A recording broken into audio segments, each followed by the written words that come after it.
रात से एक अजीब सी कशमकश, एक अजीब से मखमसे का शिकार हूं। कल से अब तक मैं सोच रहा था कल रात में कि आज के दिन गोदी मीडिया वाले किस तरह से हुकूमती शिकस्त का ऐलान करेंगे। इससे मुझे कोई गर्ज नहीं कि सामने कौन जीता कौन हारा, मुझे इससे भी कोई फ़र्क नहीं पड़ता कि सरकार हार गई, मेरा क्या लेने देना, मैं कोई सियासतदान तो हूँ नहीं। लेकिन मैं सोच रहा था कि इस मरतबा शायद कोई डिसेंट तरीक़ा वारदात इख्तियार किया जाए, लेकिन बसा है आरजू के खाक शुद्ध। यहाँ कब वही सारी चीज़ें मिल जाती हैं जो आप तमन्ना करते हैं। डस्का का मौका बिलाखिर नून लीग ने मार लिया। एज एक्सपेक्टेड कहूँगा तो लोग मुझे पटवारी कह देंगे, इसलिए मैं नहीं कहता।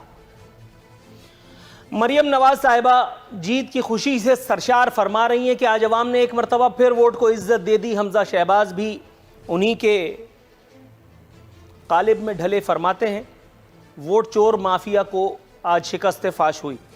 दूसरी जानिब इंतहाई मज़हका खेज सूरत हाल का सामना था। इंसाफी कारकुनान और क़यादत अजीब सिचुएशन में है, और ख़ास तौर पे वो गोदी मीडिया के इंटेलेक्चुअल्स जो पैसा ही झूठ बोलने का लेते हैं, उनकी सूरत हाल सोच सोच करके मुझे इंतहाई लुत्फ़ आ रहा है।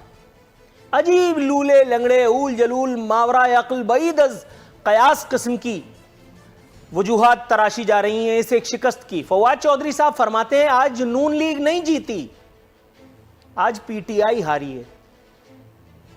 मारूं घुटना फूटे आंख, यही फवाद चौधरी थे जो ऑन एयर यूट्यूब पे इस वक्त वो क्लिप मौजूद है। इमरान खान साहब के बारे में वो सारी बातें कर चुके जो मैं इस वक्त यहां एज एन एंकर नहीं कर सकता।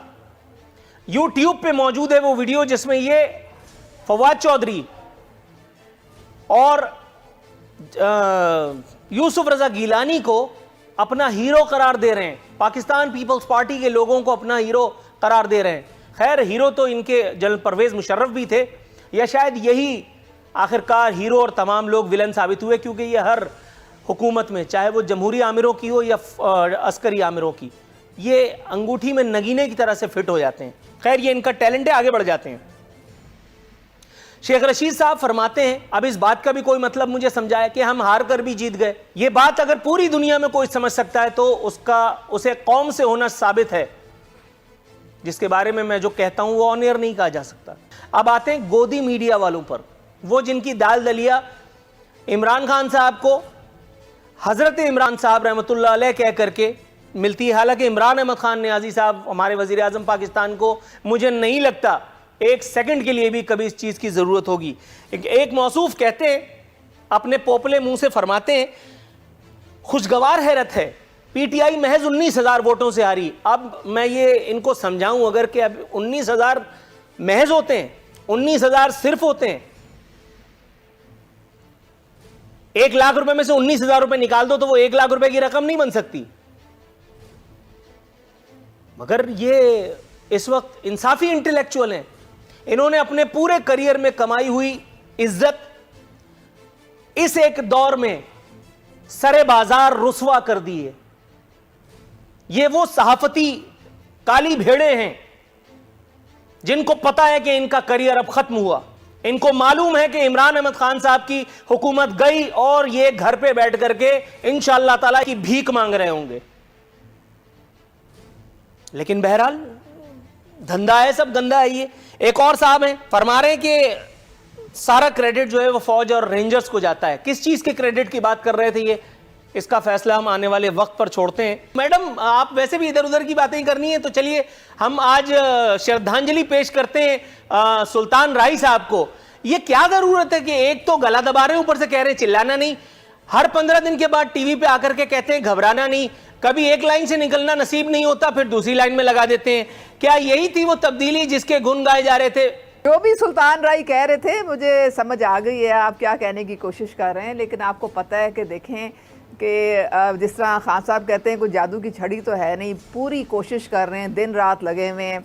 और अभी आप देखें कि हमारा किस तरह से डॉलर जो है वो 169 से 150 354 पे आ गया है, और रुपया हमारा किस तरह मुस्तहकम हो रहा है, इसका लेकिन मतलब वो देखने को नहीं मिल रहा ना। इंडिकेटर्स कोई तो बेहतरी आ रही है ना। रुपया मेरी जेब से निकाल करके सारे माफियाज को दे दिया आपने, और उसके बाद फिर उनको बेल भी दे दी, तो इसलिए ये लॉलीपॉप तो मैं लूंगा नहीं। मोहल्ले में एक आदमी था, वो गरीब लोगों की दीवारें फांद जाता था, उसका नाम था कलुआ। जो रखा हुआ होता था ना उनके पास जमा पूंजी, वो साफ कर जाता था। वो भी बहुत टाइम देता था चोरी चमारी करने में, लेकिन उसको पुलिस हर हफ्ते आकर के इखलाकन जूते मार के हवालात में कर देती थी। मैं उस पर नन्ना सा था। तो उस कलवा में और इस हलवा में बहुत जमीन और आसमान का फर्क है। आप जरा इनके कलाबे मिलाइए। डस्का का मैदान नून लीग के हाथ रहा। मरियम साहिबा फरमा रही हैं कि वोट को इज्जत दी। सर मैडम, लेकिन ये मुझे बताइएगा, नून लीग की जीत का जितना ज़्यादा खुशी नून लीगियों को शायद होगी, उससे ज़्यादा दुख गोदी मीडिया वालों को क्यों है? मतलब कल मैंने अपने सोशल मीडिया अकाउंट पे भी कुछ वीडियोस शेयर की हैं। वो एक चैनल जिसका नाम ही सुबह शाम अंगूठा चूम करके होती है, रहमतुल्लाह अलैह कह करके होती है, और अपोजिशन को लानतुल्लाह अलैह, जब तक वो बना ना दें अपने तमाम प्रोग्राम में तो उनका जो है वो घर नहीं जाने पाता कोई भी एंकर पूरे दिन में। आपको पता है किन चैनल्स की मैं बात कर रहा हूँ। मैडम ये मुझे बताइए, ये पराई शादी में अब्दुल्ला दीवाना क्यों था? मतलब यहाँ तो इंसाफीज के चेहरे लटके हुए। मैं समझ सकता हूँ कि उनकी मेहनत अकारत चली गई, उनकी क़यादत के साथ मामलात, उनके वो विजन और नज़रिया और फलाना और ढिमकाना, वो मंजन बिक नहीं पाया। वोट को इज्जत मिल गई बकौर मरियम नवाज के। तो ये जो दीवाने थे जो बाद में मस्ताने साबित हुए, इनकी तशफ़ी क़ल्ब के लिए इनका पोस्टमार्टम आप किन अल्फाज में करेंगी? ये फी सबीलिल्लाह चमचागिरी करने। मुझे लगता है नूरुल आरिफीन, आप कुछ चैनल के जो एंकर्स हैं ना उनसे काफ़ी नाराज़ हैं। अब मैं तो इसमें इस झगड़े में बिल्कुल पड़ने वाली नहीं हूँ। आप जाने और वो लोग जाने। देखें, आजकल के ज़माने में जहाँ पे 60-70 चैनल्स हैं, जहाँ पे केबल है, जहाँ पे सैटेलाइट्स हैं, तो अगर एक जो चैनल है वो गलत बयानी कर रहा है तो वो सबके सामने खुल के आ जाता है। इसमें वो छुप नहीं सकता। सच नहीं, बात छुपने की नहीं है, ये दौर हया शर्म का थोड़ी है। यहाँ तो जो सबसे ज्यादा झूठ बोलता है वो सबसे ज्यादा कामयाब होता है। अब आप देख लीजिए ना, 50 लाख नौकरियां दा कह के हुन तेरे पास नौकरी कोई नहीं। मतलब मैं कहां तक जाऊं, आप समझिए। नहीं, नौकरियां आप देखें, आप फैसलाबाद को देखें, वहां पे तो कोई मजदूर किसी फैक्ट्री से टेक्सटाइल मिल्स जो है 100% उस पे कैपेसिटी पे चल रही है, वहां मजदूरी कोई नहीं मिलता है। नहीं, तो मैं तो कराची में रहता हूं, फैसलाबाद क्यों देखूं? इंडिया से वो डाइवर्ट होकर पाकिस्तान आ गई है। नहीं, मैं तो फैसलाबाद में नहीं रहता, मैं फैसलाबाद क्यों देखूं? वहां पे भी हर जगह इंडस्ट्रियल जोन्स का इजरा हो रहा है। सीपैक आपका अल्हम्दुलिल्लाह बिल्कुल बहुत तेजी से पेशरफ्त कर रहा है। अच्छा, सीपैक सिर्फ आप लोगों के बयानात में ही जिंदा है, बस आपस की बात है। उसके हवाले से कोई कभी काम की खबर, कोई जेन्युइन खबर ना देखने को मिलती है, ना सुनने को मिलती है, ना